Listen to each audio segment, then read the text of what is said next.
রাজ্যের প্রস্তাব ফেরালো আন্দোলনকারীরা। বৈঠকে বসার প্রস্তাব ফেরালো জুনিয়র চিকিৎসকরা।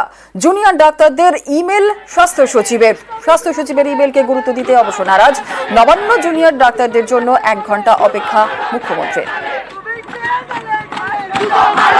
গতকাল অনারেবল সুপ্রিম কোর্ট যে অর্ডার দিয়েছে, আজকে বিকেল 5টার মধ্যে কাজে ফেরার কথা।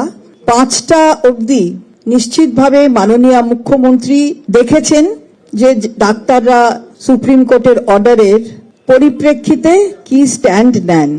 5টার পরে কর্মবিরতি থেকে ডাক্তাররা সরে আসেননি এবং স্বাস্থ্য ভবনের সামনে আপনারা দেখেছেন যে তারা তাদের আন্দোলন জারি রেখেছেন। আমাদের প্রশাসনের মাধ্যমে আন্দোলনরত চিকিৎসকদের কাছে খবর গিয়েছিল 10 জনকে আসার কথা, 6টা 10-এ ইমেল গেছে। মাননীয় মুখ্যমন্ত্রী তার নবান্নের চেম্বারে অপেক্ষা করছিলেন যে যদি প্রতিনিধিরা আসে অথবা 10-এর বদলে যদি আরো বেশি কেউ বলেন। তিনি এতক্ষণ ধরে অপেক্ষা করেছেন, কোনো মেলের উত্তরও মেল আসেনি। ফলে মাননীয় মুখ্যমন্ত্রী 7:30টা অবধি অপেক্ষা করে নবান্ন থেকে তিনি বেরিয়ে গেছেন। আমরা আবার বলছি, মাননীয় মুখ্যমন্ত্রীর বারবার যে কথা বলেছেন ডাক্তাররা তাদের কাজে যাতে ফেরেন সেই অনুরোধ তিনি বারবার করেছেন। এখনো আমরা সেই অনুরোধই করছি। ইমেলে জোড়া আপত্তি আন্দোলনকারীদের। স্বাস্থ্য সচিব ইমেল করায় আপত্তি। ইমেলে শুধুই স্যার সম্বোধন কেন, ম্যাডাম সম্বোধন নয় কেন, প্রশ্ন তুলেছেন আন্দোলনকারীরা।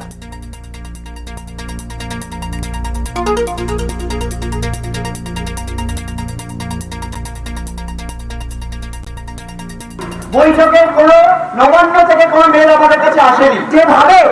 যে ভাষায় একটি মেল এলো এবং হেলথ সেক্রেটারির মেল থেকে এই যে মেল আসা, এটা আমাদের কাছে অত্যন্ত অপমানজনক। সেই মেলে রেসপেক্টেড স্যার এই বলে আমাদের সম্বোধন করা হয়েছে। খুব স্পষ্ট বলছি, আমরা শুধু স্যাররা এই আন্দোলনে নেই, ম্যাডামরাও এই আন্দোলনে আছে। যদি এই সম্বোধন করা হয় তবে স্যার ম্যাডাম দুটোই যেন পরের চিঠি দেওয়ার ধরে থাকে। কৌশলে আন্দোলনের অভিমুখ ঘোরানোর চেষ্টা, দাবি স্বাস্থ্য প্রতিমন্ত্রী চন্দ্রিমা ভট্টাচার্যের। স্যার ম্যাডাম বলতে হবে তার কোনো মানে নেই। আমরা তো সবাই সমাজে একসাথেই থাকতে চাই।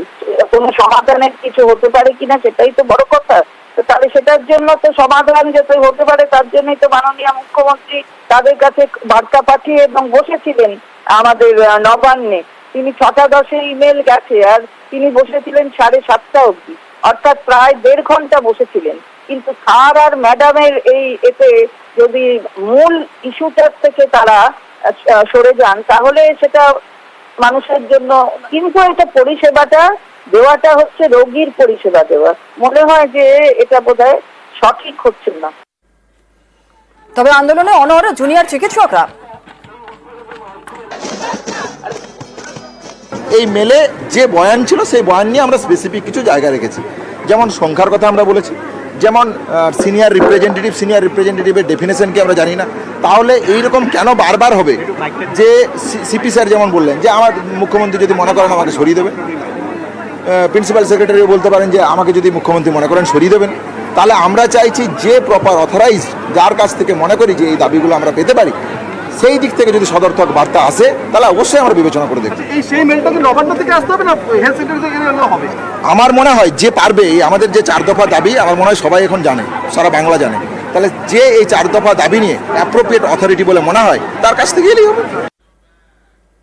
সুপ্রিম কোর্টের কড়া বার্তা, কর্মবিরতি তুলতে ডেডলাইন। তারপরেও জুনিয়র ডাক্তাররা অনড়। বেশ কিছু নতুন দাবিকে হাতিয়ার করে তাঁরা পথে করলেন স্বাস্থ্য ভবন অভিযান।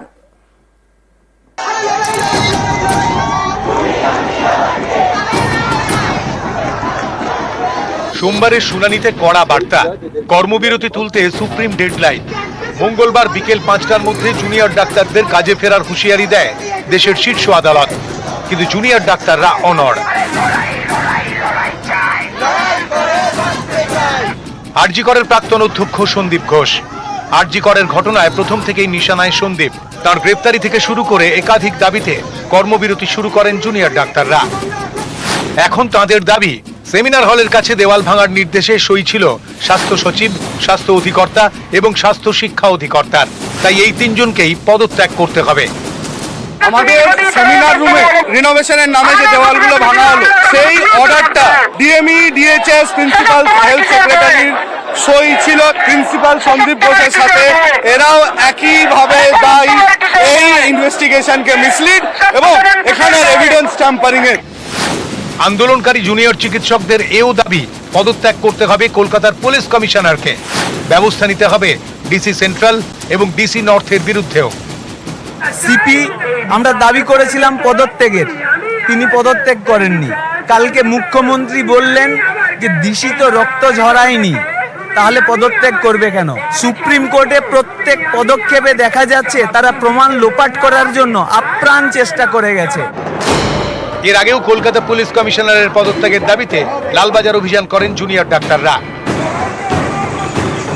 সিপির কাছে গিয়ে ডেপুটেশনও দেন। এখনো সিপিকে সরানোর দাবিতে সরব জুনিয়র ডাক্তাররা। সুপ্রিম কোর্ট যখন নিজে সমস্ত ব্যাপারটা মনিটরিং করছে, যখন সুপ্রিম কোর্ট তার নিজের মতো করে অর্ডার দিচ্ছে, তখন আমার মনে হয় তাদেরকে সুপ্রিম কোর্টের কাছে গিয়ে বলা উচিত। এখন যেহেতু সুপ্রিম কোর্ট টোটাল ব্যাপারটাই দেখছে, এখন রাজ্য যদি কিছু একটা নিজের থেকে করতে যায়, তখন বলবে আমাদের এখানে মামলা পেন্ডিং, আপনারা কেন করতে গেলেন? 9 অগস্ট আরজি করে তরুণী চিকিৎসকের দেহ উদ্ধার হয়।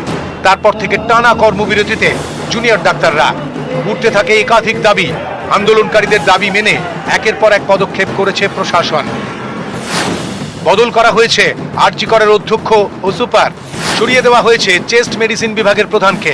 আরজি করের তৎকালীন অধ্যক্ষ সন্দীপ ঘোষকে সাসপেন্ড করেছে স্বাস্থ্য দফতর। 51 জন পড়ুয়া ডাক্তারকে হাসপাতালে ঢুকতে নিষেধ করা হয়েছে।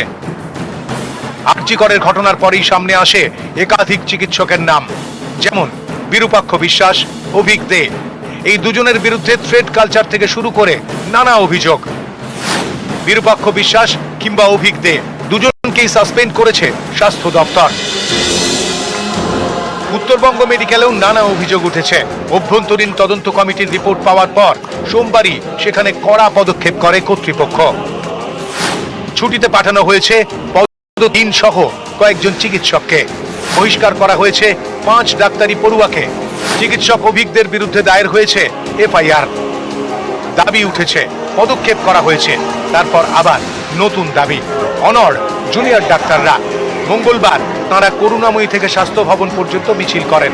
তারপর সেখানে ধর্ণা। নিউজ 18 বাংলা। আর ডেডলাইনের পরও কর্মবিরতি চলছে। কর্মবিরতিতে অনড় রয়েছেন জুনিয়র চিকিৎসকরা। 5 দফা দাবিতে অনড় জুনিয়র চিকিৎসকরা। দাবি না মানা পর্যন্ত কর্মবিরতি জারি। স্বাস্থ্য ভবনের সামনেই চলছে তাদের অবস্থান। রাতভর স্বাস্থ্য ভবনের সামনে আন্দোলনকারীরা। কথা বলে নেব, আমাদের সঙ্গে রয়েছেন আমাদের প্রতিনিধি সার্নিক ঘোষ। সার্নিক, স্বাস্থ্য ভবনের সামনেই চলছে অবস্থান। রাতভর স্বাস্থ্য ভবনের সামনে আন্দোলনকারীরা। কি ছবি এখন সকাল থেকে? দেখো, শুধুমাত্র আরজি কর নয়, পাশাপাশি শহর কলকাতা সহ জেলার বিভিন্ন যে মেডিকেল কলেজ হসপিটালগুলি রয়েছে, তার যারা জুনিয়র ডাক্তাররা তারা সারা রাত গতকাল অবস্থান বিক্ষোভে ছিলেন স্বাস্থ্য ভবনের সামনে। গতকালও আমরা দেখেছিলাম সেই মিছিল যখন তাদের স্বাস্থ্য ভবনের সামনে এসে পৌঁছয়, তারা যে 5 দফা দাবি রেখেছিলেন, সেই 5 দফা দাবি পূরণ না হওয়া পর্যন্ত তারা যে তাদের অবস্থান থেকে সরছেন না, সেই বিষয়টা কিন্তু তারা স্পষ্ট করে দিয়েছিলেন। এবং এখনো পর্যন্ত তাদের কর্মবিরতি, গতকাল বিকেল 5টা ডেডলাইন পেরিয়ে গেলেও তারা তাদের কর্মবিরতিতেও অনড় থাকছেন এবং স্বাস্থ্য ভবনের সামনেও তারা অবস্থান বিক্ষোভ করবেন যতক্ষণ পর্যন্ত না তাদের যে দাবিগুলো রয়েছে, অর্থাৎ স্বাস্থ্য ভবনের যারা শীর্ষ আধিকারিক রয়েছেন তাদেরকে অপসারণ করা হচ্ছে, ততক্ষণ পর্যন্ত তারা তাদের জায়গায় অনড় থাকবেন।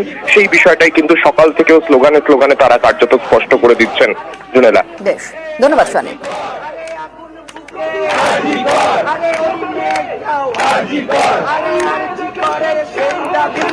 আমাদের অবস্থা